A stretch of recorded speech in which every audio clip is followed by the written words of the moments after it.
الإنس إلا ليعبدون۔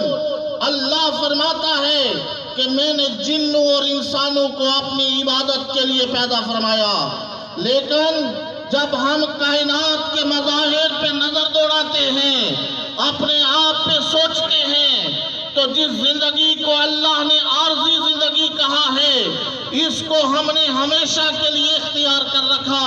ہر ایک کی یہ خواہش ہوتی ہے کہ میرا اچھا مکان ہو، ہر ایک کی یہ خواہش ہوتی ہے کہ میں اپنی اولاد کے لیے کوئی ذخیرہ چھوڑ کے جاؤں، وہ مال کی صورت میں ہو، وہ جائیداد کی صورت میں ہو۔ ہر ایک انسان کو اپنے اعزاء و اقربا کی فکر ہوتی ہے، اپنی اولاد کی فکر ہوتی ہے، لیکن یاد رکھو جب اس قفس سے روح نکل جاتی ہے، جب انسان کے جسم سے روح پرواز کر جاتی ہے، جب لحد میں جانے کا وقت آتا ہے، جس کے لیے بندہ بینک بیلنس بناتا ہے، بڑے بڑے محلات بناتا ہے، جائیدادیں بناتا ہے، وہ دنیا میں رہ جاتے ہیں۔ فکر اس بات کی ہونی چاہیے کہ کون سا عمل ہے جو ہمارے ساتھ قبر میں جائے گا۔ آج حاجی محمد اعظم صاحب چک سواری کی سرزمین پر تجارت کرتے ہوئے، میرے اور آپ کے ساتھ زندگی گزارتے ہوئے، ہنس مکھ انسان کی اس زندگی کے اندر ہر ایک انسان ان سے واقف ہے، ان کے اخلاق سے واقف ہے، اور ہر ایک یہ گواہی دے رہا ہے کہ حاجی محمد اعظم ایک ایسی شخصیت ہے جو اخلاق کا پیکر تھے، جو ملنسار انسان تھے، ہر ایک کے ساتھ احساس ہمدردی رکھتے تھے۔ تو وہ انسان بڑا خوش قسمت ہے کہ جب دنیا سے جا رہا ہو، دنیا میں رہنے والے اس کے بارے میں اچھی گواہی دیں کہ یہ اچھا انسان تھا۔ والآخرة توفنا مسلمون والحقنا بالصالحين اللهم ثبتنا على الإسلام اللهم نور قلوبنا بنور الإيمان اللهم اغفر للمؤمنين والمؤمنات الأحياء منهم والأموات۔ پروردگار عالم جتنے کلمات بعد پڑھے گئے، سورہ اخلاص، سورہ فاتحہ پڑھی گئی، دیگر قرآن مجید پیش کیے گئے، یا مولا پاک تیری باتیں اقدس میں پیش کرتے ہیں، قبول منظور فرما۔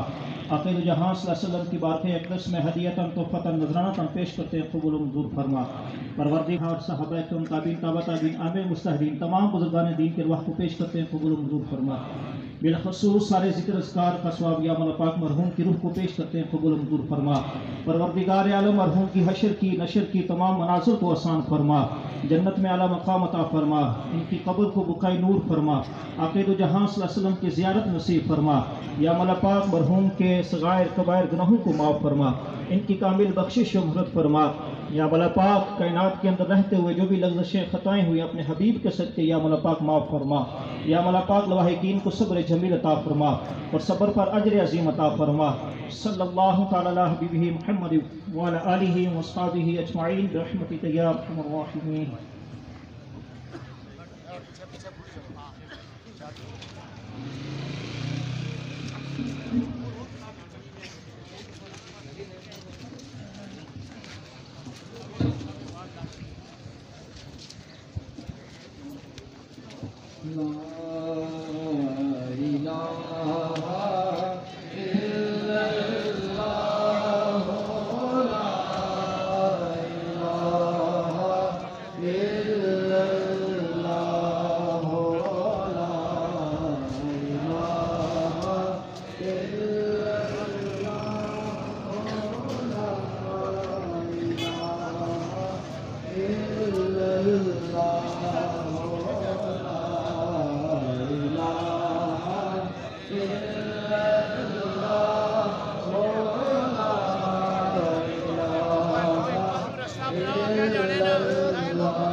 Yeah.